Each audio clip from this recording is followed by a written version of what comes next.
Hello and welcome to day 14, Hump Day. We're halfway through the DCT 28 Digital Detox Program. I cannot believe we have made it this far. It is brilliant and well done for sticking with it. This is probably one of the most challenging addictions that we will ever have to give up. And that is because it has been superbly engineered to hook in and capture our attention so that our data can form an algorithm that can keep us in a position where they can sell our attention. So, what we focus on is going to reveal a lot about our personality. And that information gets sold on to third party. That's why all of the apps or most of the apps are free because you are the product. People aren't creating these platforms out of the goodness of their heart. They're in business and you are it, which is fine because there's a trade-off. But that doesn't mean that you can't be prudent, you can't be in control, and you can't leverage what you give to the platform and what you pull out of it. Because technology is a wonderful thing. Being connected to people all over the planet is an amazing thing. So we don't want to throw the baby out with the bathwater. But anyway, day 14 isn't just hump day, right? Where we go, well done.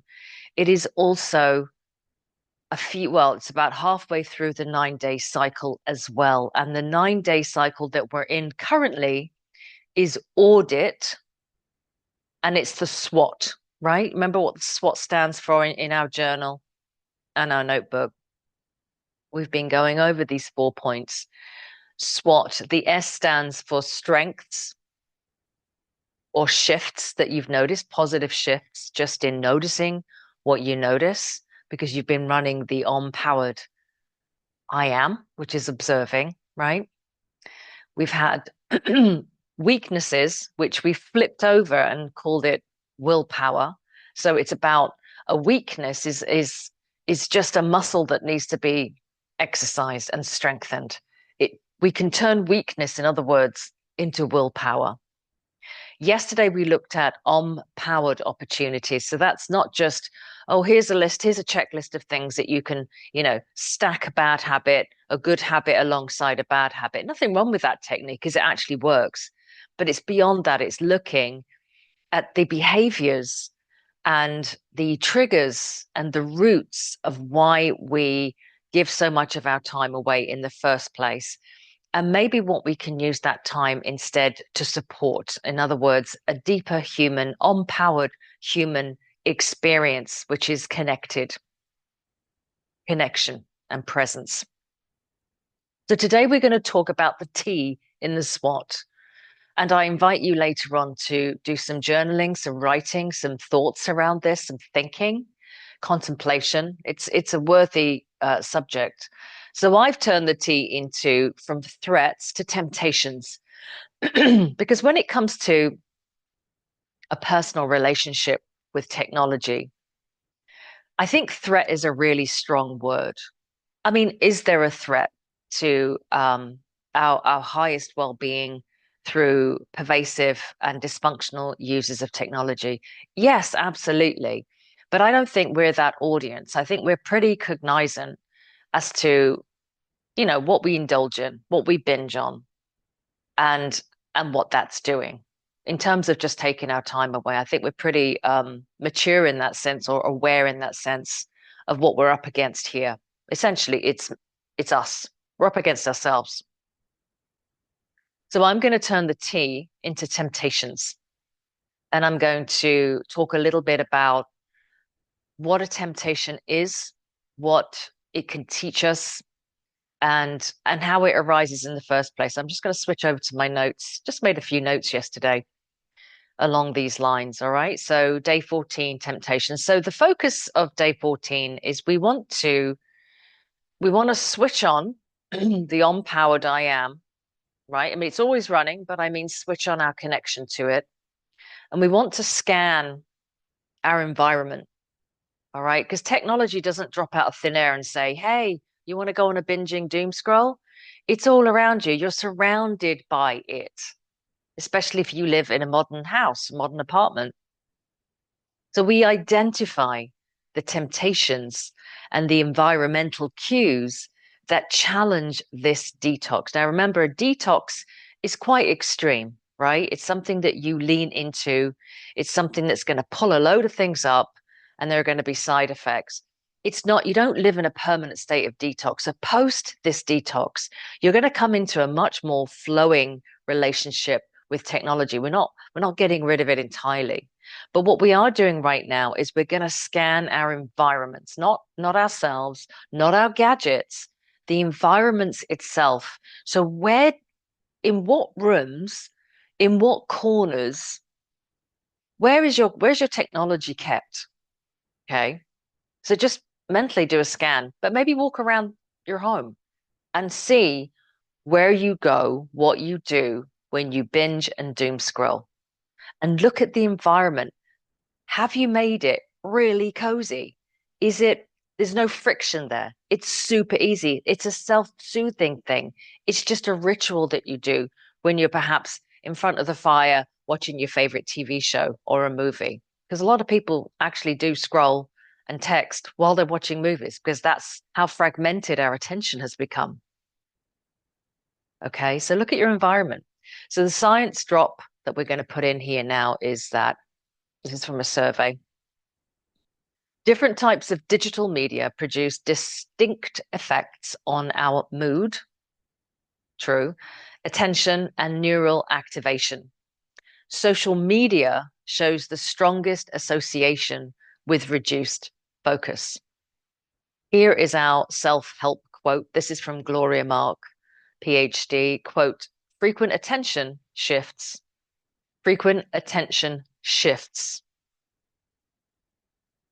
erode our ability to think deeply and creatively. So our brains are being re-engineered, rewired, so that we cannot hold focus. And when you cannot hold your focus, you cannot critically think. And if you cannot critically think, you can be manipulated. And if you can be emotionally manipulated, mood, emotions, you can be triggered into extreme reactions. You can be pushed into echo chambers that become more radicalized. You can become aggressive online, impulsive. Maybe you post things that you regret. And I think that the end goal really for these companies is that you will often see something, get triggered, and you'll buy that product. You'll buy that service. Okay, so frequent attention shifts, which is what our technology is wiring us to do, erodes our ability to think deeply, critically. This is my introduction, critically and creatively. And I'm going to tell you right now, that will filter out your connection to the empowered I am. It cannot be heard or experienced or felt above the noise. Now, whether you're searching for or following or consuming or binging on really high end stuff, like I was yesterday, I confessed that yesterday. I said to you, I watched a really highbrow documentary. Okay. But what happened there? It was an entry point because I didn't just switch off that documentary as I would have done 15 years ago if I was sat in my living room watching the television and it ended at 10 o'clock. I would have switched the TV off. There'd have been no reason to keep watching. But what happened? My algorithm started churning up 30-second reels. Boom, boom, boom, boom, boom, boom, boom, boom, boom. Before I knew it, an hour had passed. That's a temptation. And where was I? I was comfortable. I was in my bed. I was relaxed. I was really quite tired, actually. So I was in that altered state and I spent another hour instead of going to sleep. I spent another hour watching absolute banal rubbish. I can honestly tell you there was no value in it. So what has that taught me? My environment has everything to do with the temptation. So from now on, I'm not even putting that device in my bedroom. When I go to my bedroom, I'm going to sleep. And the only thing in there is a candle. There's nothing in there digitally because that's how strict I have to be. That's how persuasive, pervasive technology is. This is what we're up against. And I keep my phone in that box. I don't have it handy, but it's in the box right now. It's in the box, and it's going to stay away from my bedroom. And what I've noticed personally, and I've shared this before, is when you don't make it as easy. So I have less apps on my phone now. Most of my apps are desktop, and they're annoying because what the companies do is they drop a lot of their features that make them sticky. So I've lost a lot of features, and I've got annoyed with that. So I don't use them as much. I'm like, okay, take that off the table because I'm not downloading your app. Fine, I won't use it. And it's actually worked for me. That's just my personality, to be honest. I don't know whatever works for you, but that's my thing. So, all right. So let's get back to your journal because we're doing some work here, auditing, SWOT. We're doing actual physical work here, mental work here. All right. So, like I said, walk around your house, map the triggers in your environment. It could be your car. It could be when you're waiting for your kids to come out of school, right? The engine's idling. It's nice and cozy and warm. You're bored. That could be your trigger. That could be it. Whatever it is. And if it's not a problem, great. Do what you want to do. But if it's a problem, then just look at your environment. Map it out in your journal. Think about your notifications. Think about the three P's. We've talked about this before. Think about the three P's, the three pillars of on-screen addiction. If you haven't got round to checking those three areas, take an opportunity today. Take some action and do it. And now list the temptation time zones. So, so actually identify pockets of time. I just mentioned one, the hour before I pick my kids up, or half an hour, whatever it is. Identify the temptation time zones, the pockets of time you're more likely to default into unconscious doom scrolling. And just be really mindful when you go into those time zones and make that an exercise. Okay, let's get into DCT. I'm going to do a little expedited DCT today because I think that we often have what we call downtime and we don't know what to do with it, especially if we're on a train. And as you've seen, I do deep coherence technique sitting down.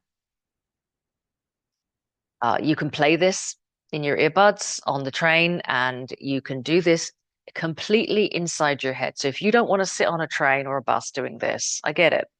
You can visualize it, and your brain doesn't know the difference. Your brain won't know the difference. It will release the same chemicals and it'll have the same effects. So this is an internal expedited DCT for when you want to fill a pocket of downtime with some mindfulness. Okay. So the first thing you want to do, and it may be a safe environment for you to close your eyes, but if it's not, if you're just in an environment where you have to keep your eyes open, keep your eyes open. But you can go into your mind's eye, even with your eyes open. So what we always want to do is put our feet flat on the ground. If you're on a train, you're probably going to have your feet on the ground. So put your feet flat on the ground. Step number one, we ground to the earth. Now, when we ground to the earth through our feet, we are opening up a multidimensional portal, which means that we don't think about the concrete or the steel or the whirling wheels of a train beneath our feet and go, that doesn't sound like the earth to me. It's not that, it's multidimensional. So when we close our eyes or when we go within, we bring our attention down to our feet and we put them flat on the ground through The technology that's in your feet, you are able to, just like your heart has a technology, your feet has a technology, and you can open up into the second and first dimension by bringing your awareness down to the soles of your feet. So I'm going to count 5 very slowly and quietly. And as I count 5, you do the internal visualization. I've been repeating this every day. You know how it goes. Choose whatever works for you. Could be roots, it could be a tree, it could be the ocean, doesn't matter. Ground to the earth. 1, 2,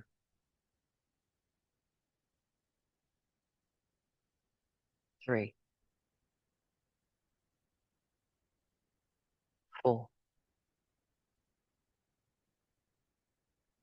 5.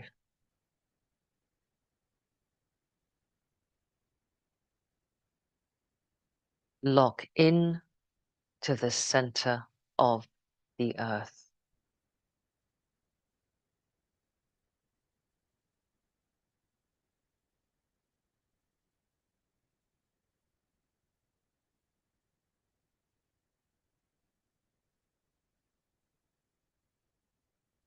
Become aware that you are connected to every living thing on earth.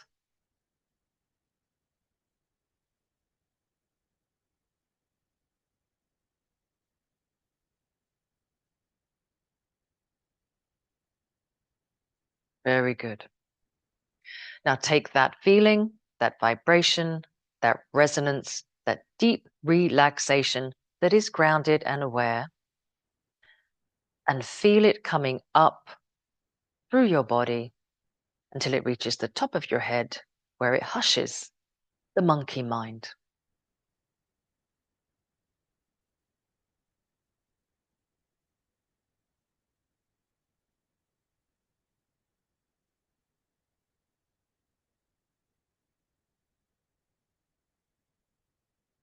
Step number 1 is complete. Step number 2, you're going to take some deep breaths in.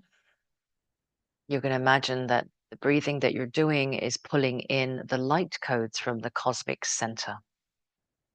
You're going to breathe in, you're going to breathe out rhythmically, mindfully. And as you do so, you're going to visualize that your body, surrounded by a force field, gets brighter and more brilliant, activating the light body.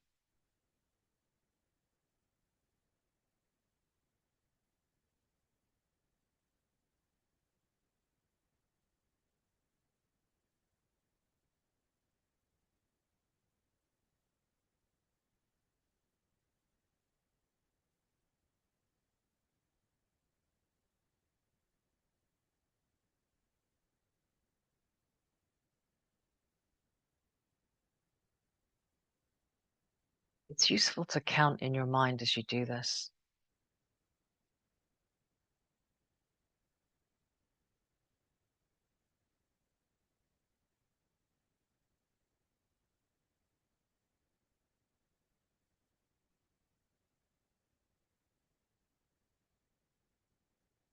Step number 2 is complete. Light body has been activated. Step number 3. Now, again, if you're in a public space, you want to do this visualizing in your mind. Imagine that your hands are just simply moving all the way around. You could even see it like a lighthouse beaming its light 360. However you do it, what we're doing is we're scanning our electromagnetic field, and then we're going to prime it. We're getting it ready for what comes next. So prime your electromagnetic field now.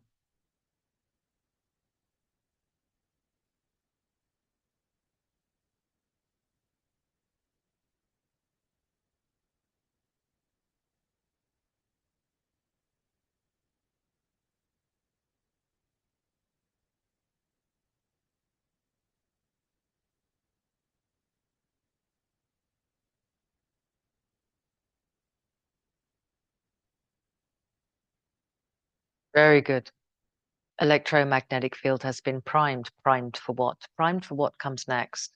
Now, because we're doing a visualization, you may not want to do this, and that's okay on the train or wherever it is you are in a public space. So what you want to do is just put your hands gently in your lap and just imagine beautiful golden gates either side of your heart, gently opening. And as those golden gates, those doors gently open, a brilliant golden light pours out in all directions. And as those doors expand, that light pours out its rays of light, beams of light, shimmering, golden, glittering light. See that expanding throughout your primed electromagnetic field, 360 in all directions. So hold that. Now internally you can count to 10. 10, 9, 8, 7, 6, 5, 4, 3, 2, 1. We are unfolded. The powered I am that. I am that. I am has been fully resurrected. So feel that abundance of power and energy made available to you now. No matter what you're going through, what situation you're in, that is available to you now.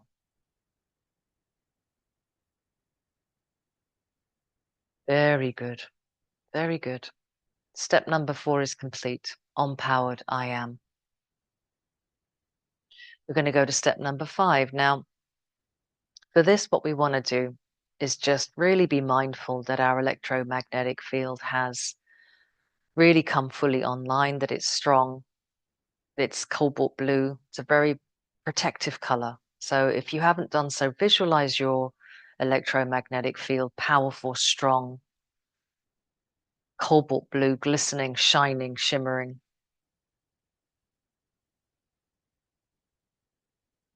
That's it. And then very gently open up the crown chakra, and it kind of opens up like petals like this. Gently open up the crown chakra if it feels comfortable. If it doesn't, then don't. It may not be the right environment for you to do that, and you need to listen to yourself.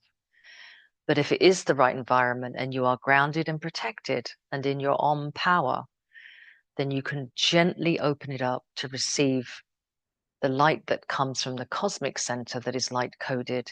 It will feel like a rush of energy through the enlightened mind, third eye, pineal gland, down into the heart. And only the heart can extract and expand this into coherence, into a waveform, and run that through your electromagnetic field. So watch it come down, watch it be expanded by your heart, and then watch your heart ripple it out like a ripple on a still lake.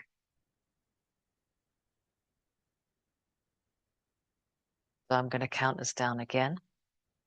When I get to 1, that ripple will have reached the edges of your electromagnetic field, and that's the point you let go and let God. 10, 9, 8, 7,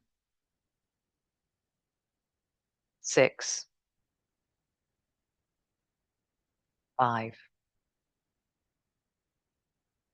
4, 3, 2, 1.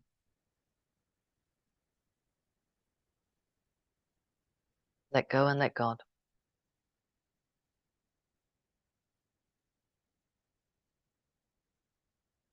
Now, at this point, it's good to remember that we always approach the vortex through the power of 9. That's the group I work with. They're loving, evolved, higher beings. And through them, we connect with a greater community, a greater galactic family, as well as people on Earth that are also doing this work. And now enjoy the stillness that comes in from this. So again, if you are in a stressful situation or you have some downtime, this is a really easy way to get into stillness and then to really luxuriate in the stillness. You don't have to cap it. Just sit with it. Let it run. Enjoy it. You always give thanks. And so it is. Notice what you notice in the quantum field. Have a beautiful day, and I will see you again very soon.